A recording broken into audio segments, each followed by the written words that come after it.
Every war on this list started with something small: a disagreement, a woman, a magazine cover, a street corner that two men both claimed belonged to them. And every war on this list ended the same way: bodies, hundreds of them, sometimes thousands. These are not wars that happened in foreign countries. These happened in American cities, on American blocks, in American neighborhoods where children walked to school past the same corners where men were killed the night before. This is the top 10 deadliest gang wars in black crime history. And by the time we reach number 1, you will understand why an entire generation never came home. Number 10. Bumpy Johnson versus Dutch Schultz. Harlem, New York, from 1930 to 1935. Over 40 dead. In the early 1930s, a white mob boss named Dutch Schultz decided he wanted Harlem's numbers racket.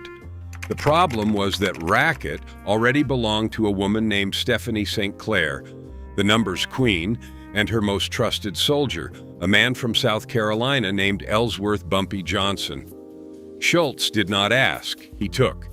His men moved into Harlem and started muscling out black numbers runners one by one. Bankers were beaten. Runners disappeared. By late 1928, half the policy banks in Harlem had been shut down or taken over. Bumpy Johnson fought back. According to his wife Mamie, Bumpy and a crew of just 9 men waged a guerrilla war against Schultz's operation. Picking off Dutch Schultz's men was easy since there were few white men walking around Harlem during the day. Over 40 of Schultz's people were killed. 6 were kidnapped.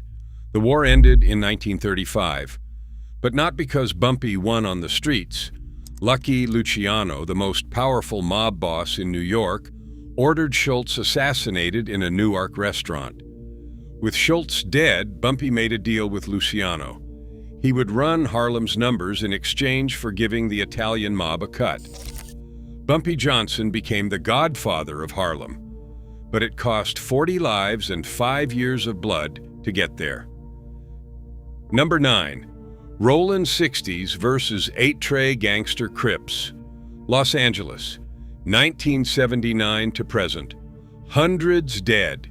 This war started over a girl. In 1979, a 15-year-old member of the 8-Tray Gangster Crips got into a fight with a teenager from the Rollin' 60s neighborhood Crips. They were both dating the same woman. That one fight, between 2 kids over a girl, started a war that has lasted over 45 years and killed hundreds of people. Before the fight, these 2 gangs were allies. They wore the same blue. They fought the same enemies. They were Crips together. After the fight, they became the deadliest Crip-on-Crip rivalry in American history. The Rollin' 60s grew to over 1,600 members, the largest black street gang in all of Los Angeles County. Their territory stretched 27 blocks.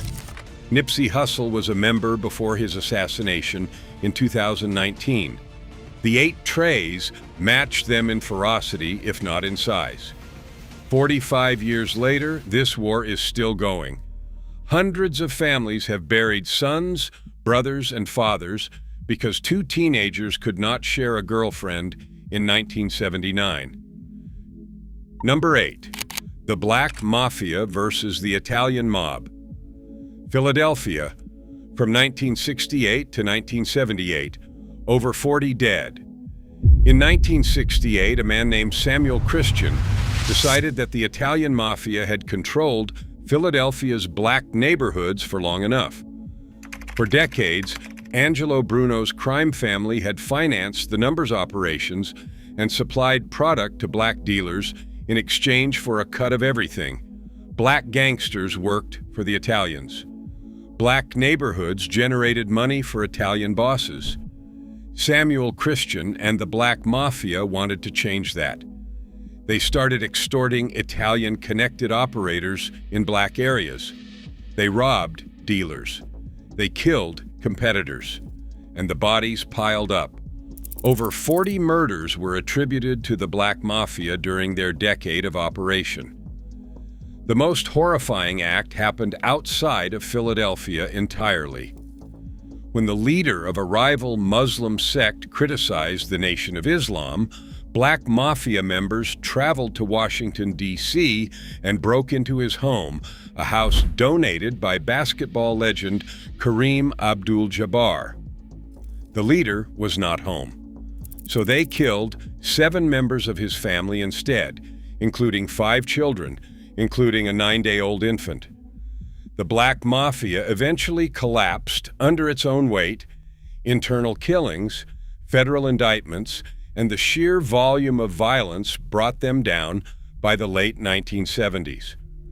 But for a decade, they went to war with the most powerful crime family in Philadelphia, and they did not lose.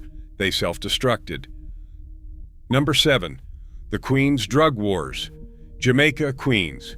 From 1985 to 1988, dozens dead. Jamaica, Queens in the mid-1980s had 3 empires operating on the same blocks at the same time. Fat Cat Nichols ran a $20 million a year operation from the back office of Big Mac's Deli with 300 workers. Kenneth Supreme McGriff and the Supreme team controlled their own territory in the same neighborhood. And Howard Pappy Mason ran the Bebos, aligned with Fat Cat but increasingly independent and unpredictable. These 3 operations existed in a state of constant tension. Every corner was contested, every customer was fought over, every perceived disrespect was answered with violence. Fat Cat ordered his parole officer killed for arresting him. He ordered the murder of his ex-girlfriend, the mother of his son. He ordered his childhood friend killed for robbing the wrong person. But the moment that changed everything happened on February 26, 1988. Pappy Mason, Fat Cat's associate, ordered the assassination of a 22-year-old rookie police officer, Edward Byrne. Byrne was sitting in his patrol car guarding a witness when 4 men walked up and shot him 5 times in the head. That murder went national. President George H.W. Bush cited it in his presidential campaign. The NYPD created special anti-crack units. The entire weight of federal law enforcement descended on one neighborhood in Queens. The Queens drug wars did not just destroy the people involved, they changed American policing forever. And 50 Cent grew up on those same blocks, hearing the stories like ghost tales. Number 6. The Detroit Crack Wars. From 1982 to 1990, hundreds dead. When Young Boys Incorporated fell in 1982, the most profitable drug territory in the Midwest was suddenly up for grabs. Young Boys Incorporated had controlled 90% of Detroit's product trade, using children as young as 8 years old as street dealers. When federal authorities took them down, that 90% was left unclaimed. What followed was the most violent decade in Detroit's history. 4 organizations went to war at once. The Chambers brothers, 4 siblings from Marianna, Arkansas, built a crack empire using actual time cards for their workers. Dealers clocked in and clocked out. They worked shifts. They made $1 million a day. The movie New Jack City was inspired by their operation. Maserati Rick Carter was the flashiest dealer in the city, buying luxury cars with cash and getting photographed in them. He was shot and left paralyzed. While recovering in his hospital bed, a hitman walked into the room and finished the job. The Curry brothers and the Best Friends crew each carved out their own territory and defended it with violence that made the Young Boys Incorporated era look civilized. There was no single war. There were dozens of wars happening on every block, every night. Detroit's murder rate exploded to the highest in the nation. The city earned the name Murder City. On Devil's Night, the night before Halloween, arsonists set over 800 fires across the city in a single night. Entire blocks burned. Fire departments could not keep up. Between 1982 and 1990, hundreds of people were killed in Detroit's crack wars. The city that Henry Ford built, that Motown made famous, that the auto industry made rich, was destroying itself from the inside out. Number 5. Gangster Disciples versus Black Disciples, Chicago. From 1974 to the present, hundreds dead. They were one gang. In the 1960s, David Barksdale led the Black Disciples and Larry Hoover led the Gangster Disciples. In 1969, they merged into the Black Gangster Disciple Nation, the most powerful organization on Chicago's South Side. Together, they dominated the drug trade, the housing projects, and the streets. Then David Barksdale died of kidney failure in 1974. He was 27 years old. Without Barksdale, the alliance fractured. Larry Hoover took control of the Gangster Disciples. The Black Disciples splintered away, and a war began that has now lasted over 50 years. From 1991 to 1995 alone, Chicago saw over 200 gang-related murders tied to this conflict. The most shocking moment came in 1994, when 11-year-old Black Disciple member Robert "Yummy" Sandifer was sent to kill Gangster Disciples' rivals. He missed his target and accidentally killed a 14-year-old girl named Shavon Dean. 3 days later, Yummy's own gang executed him. 2 teenagers shot him twice in the back of the head under a railroad viaduct. He was 11 years old. This war produced Chief Keef. It produced Lil Durk. It produced King Von, who was killed in Atlanta in 2020. It produced FBG Duck, who was gunned down on Chicago's Gold Coast in broad daylight by 6 O-Block members. As of 2026, this war is still going.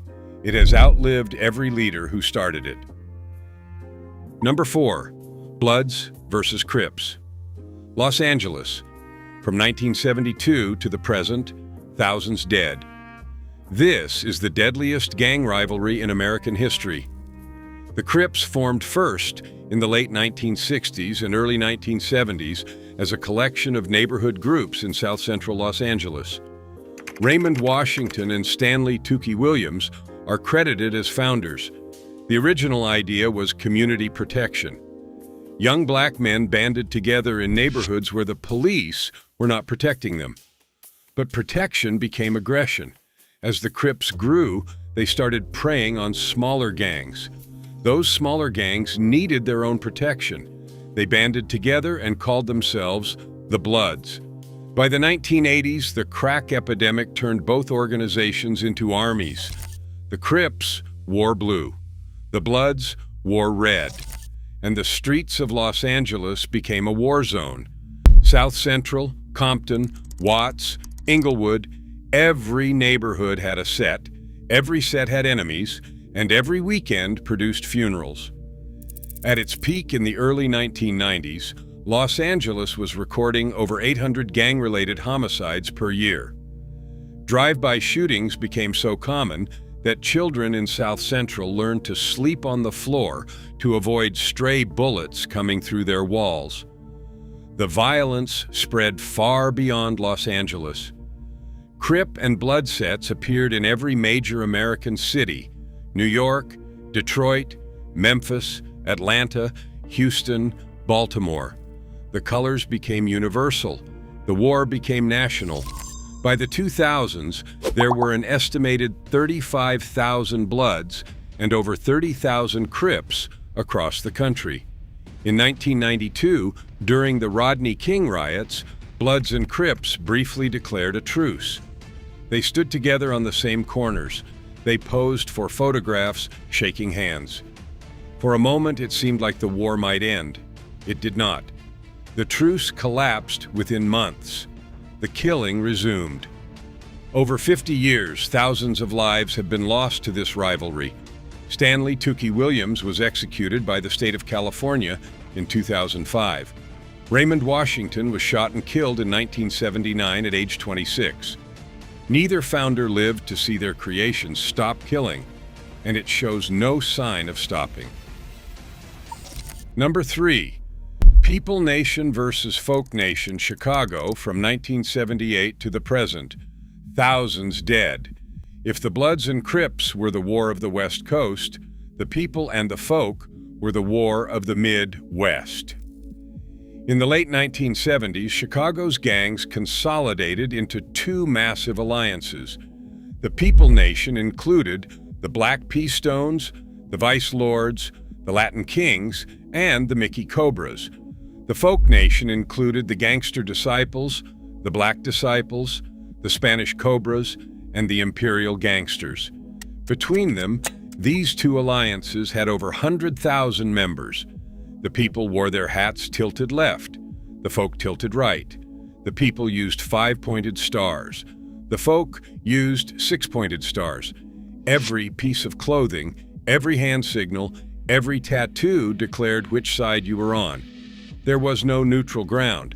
Chicago recorded 970 homicides in 1974 and 948 in 1992. The overwhelming majority of those murders were connected to this war. The housing projects Robert Taylor Homes, Cabrini Green, and Stateway Gardens became fortresses where People and Folk factions waged block-by-block battles that lasted for decades. When the city finally tore down the projects in the 2000s, the gangs scattered into new neighborhoods and the war fractured into hundreds of smaller conflicts. But it never ended. It just changed addresses. This is the deadliest ongoing urban conflict in American history, and most people outside of Chicago have never heard of it. Number 2, the D.C. Crack Wars. Washington, D.C. from 1985 to 1995. Over 4,000 dead. In the late 1980s, the capital of the United States became the murder capital of the nation. Rayful Edmond controlled 60% of D.C.'s cocaine trade by the time he was 24 years old. His crew was responsible for approximately 30 murders. The city's murder rate doubled during his reign. Cocaine-related hospital visits rose 400%, but Rayful was just the biggest name. There were dozens of operations running simultaneously across the city, in Southeast, in Northeast, and in the corridor along Orleans Place and Hanover Place that became known as an open-air market. In 1991, Washington, D.C. recorded 482 homicides. The city had a population of roughly 600,000 people. That murder rate was over 80 per 100,000, higher than most war zones on the planet, higher than countries the United States was sending troops to stabilize. Over the full decade of the crack wars, from 1985 to 1995, over 4,000 people were killed in Washington, D.C., the nation's capital. The city where the president lives, where Congress meets, where the Supreme Court decides the law. And 10 minutes from all of that, on the same streets that tourists drove past to visit the monuments, young men were dying at a rate the rest of the world would call a civil war. Number 1, the Crack Wars, nationwide, 1985 to 1995. Over 100,000 dead. Everything on this list, every war, every rivalry, every body, connects to one event: the arrival of crack cocaine in American cities in the mid-1980s. Before crack, cocaine was expensive. It was a rich person's substance. A gram cost $100. The average person in the projects could not afford it. But crack changed the economics overnight.